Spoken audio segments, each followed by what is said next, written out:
Bonjour à tous et bienvenue dans cette vidéo sur Neptune en maison 6. Aujourd'hui on continue donc la maison 6, on essaye de la faire pour chaque planète en maison 6. Et aujourd'hui on parle de Neptune, donc tous ceux qui ont Neptune en 6, bienvenue.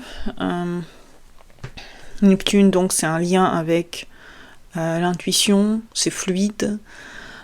C'est sensible, ça dissout quelque part tout ce que ça touche et ça rend le quotidien donc, le quotidien qui est la maison 6, l'ordre, les résultats, le travail quotidien, ça le rend moins efficace probablement, plus intuitif, plus...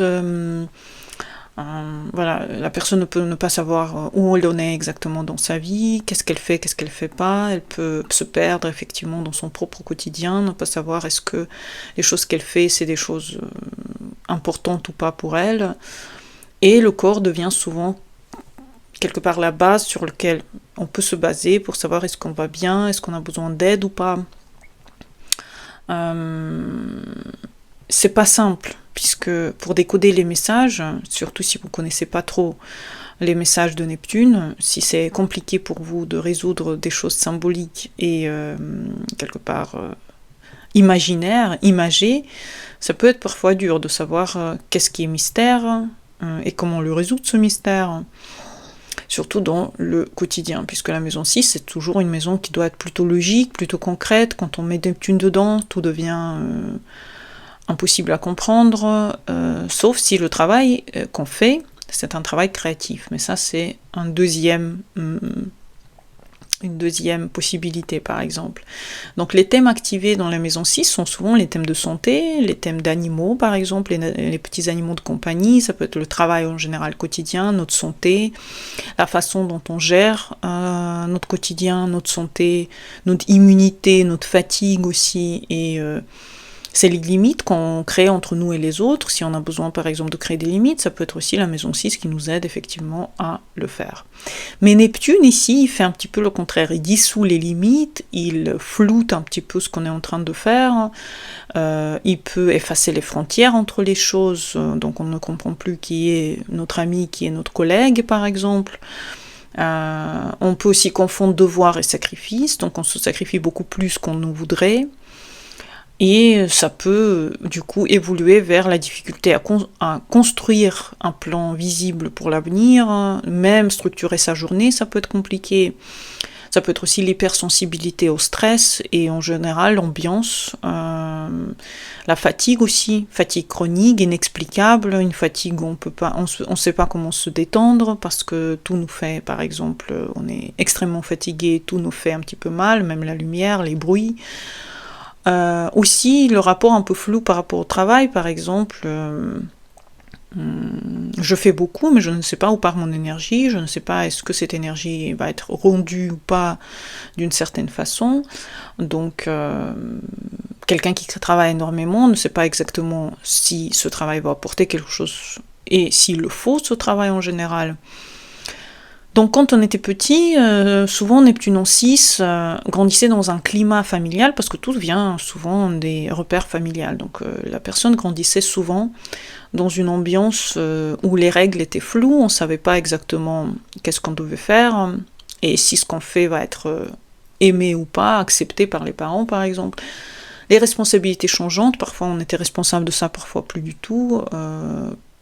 Émotionnellement, on pouvait être aussi instable, par exemple, ça pouvait être des crises qu'on pouvait avoir, ou ne plus savoir ce qu'on ressent, ne pas savoir ce qu'on ressent du tout, par exemple, par rapport à une situation. Et les limites aussi, les limites absentes, par exemple, les parents qui n'étaient pas là et qui ne donnaient pas les limites exactes par rapport à la vie en général. Donc, c'est souvent un individu confus qui vient quand même dans la vie, instable, émotionnellement difficilement calmable par exemple, au fur et à mesure de son existence. Il a besoin de cadres vraiment importants, donc s'il y a d'autres planètes en 6, ça peut aider effectivement à donner ce cadre, ou mettre de la 6 par exemple bien positionné aussi peut être une aide.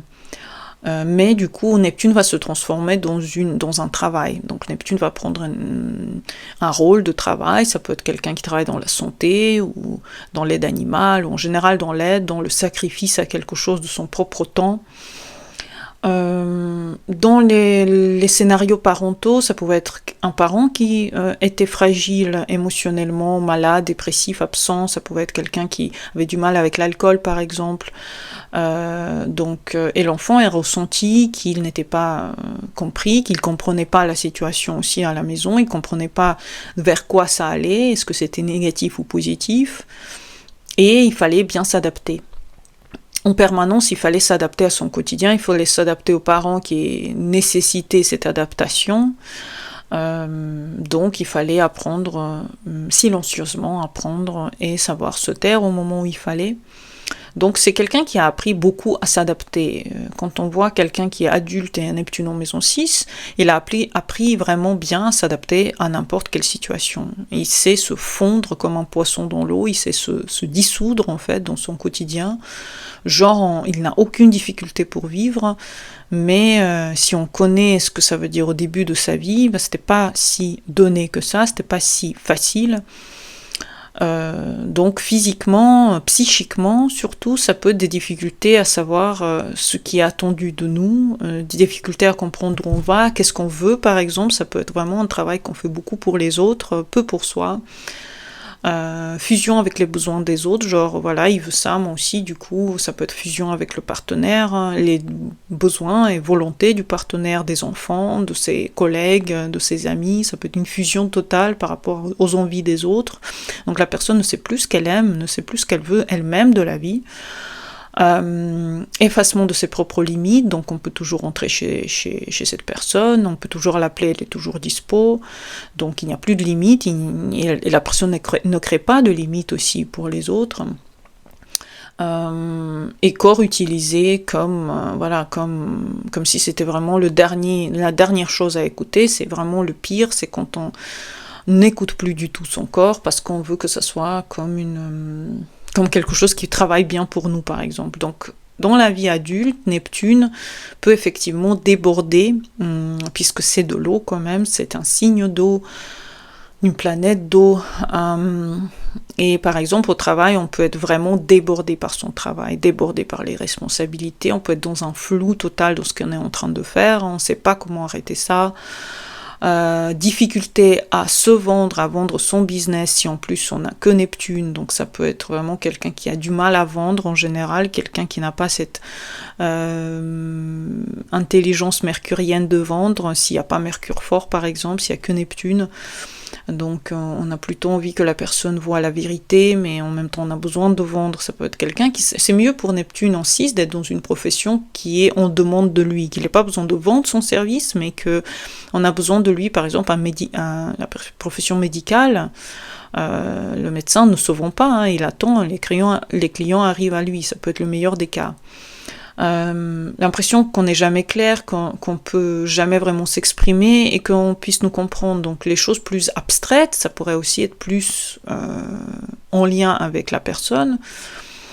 Et bien sûr dans le quotidien, ça peut être une désorganisation chronique, quelqu'un qui ne sait pas gérer son temps pour lui.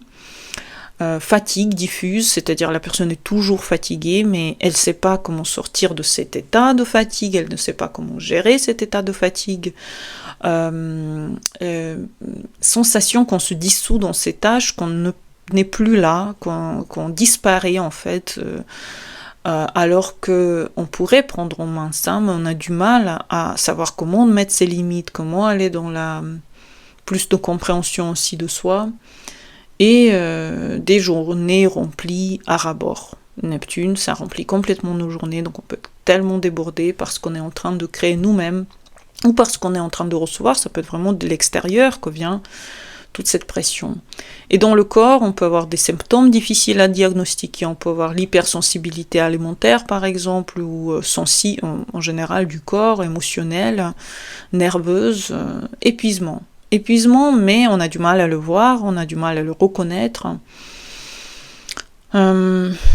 Ça peut être quelqu'un qui est d'apparence super bien, il va très très bien, mais quand on commence à, voilà, on touche son corps, il est complètement rigide, ou alors il a du mal à...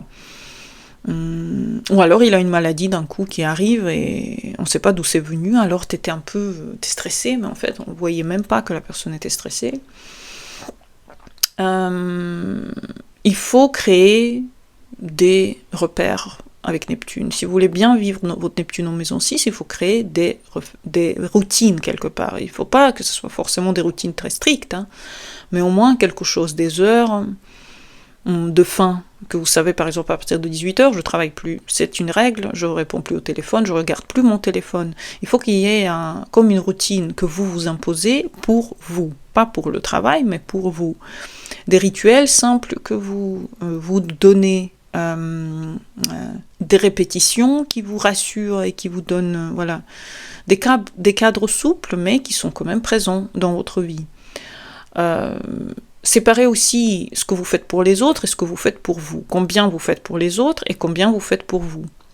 Vous pouvez dire non, vous pouvez apprendre à dire non, et ça c'est très important pour Neptune en 6. Apprendre à dire non et ne pas absorber les problèmes et les émotions des gens. Savoir que c'est leur responsabilité, ils sont responsables pour leurs émotions et pour ce que eux ils endurent. Si vous êtes fatigué, bien sûr, commencez à accepter que vous avez aussi besoin pour vous protéger votre espace pour commencer à vous reposer aussi. Travaillez dans des endroits inspirants. Neptune a du mal à survivre dans des endroits stricts et froids, dans lesquels il n'y a aucune émotion, aucune créativité.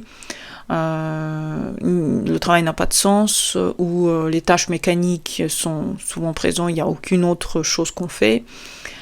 Neptune en 6 a besoin plus de beauté, il a besoin de sens, de douceur, d'humanité, il a besoin de musicalité, de plaisir aussi quelque part. Repos régulier pour le corps, où vous devez avoir des moments dans la semaine où vous savez que cette journée-là, je me repose, je ne fais rien pour les autres. Allez plus souvent dans l'eau, faites de la piscine, faites des respirations, restez aussi dans le silence, allez dans la nature, soyez en contact avec vous. Et écoutez les signaux de votre corps, c'est très important, être dans l'intuition et savoir écouter votre corps. Peut-être lisez des livres qui vous ramènent à vous.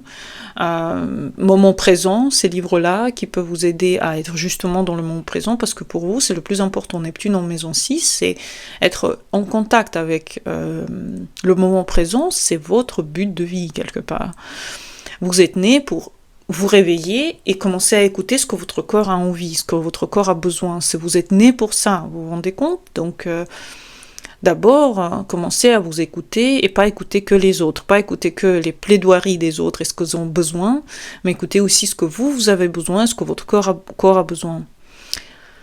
Une fois que c'est intégré, ensuite vous pouvez le mettre dans le travail, ou ça peut être un travail qui est basé sur la foi, ça peut être basé sur la créativité. Et la santé, c'est votre guidance. Si vous sentez que votre corps vous guide dans le repos, c'est que c'est vraiment le moment de passer au repos.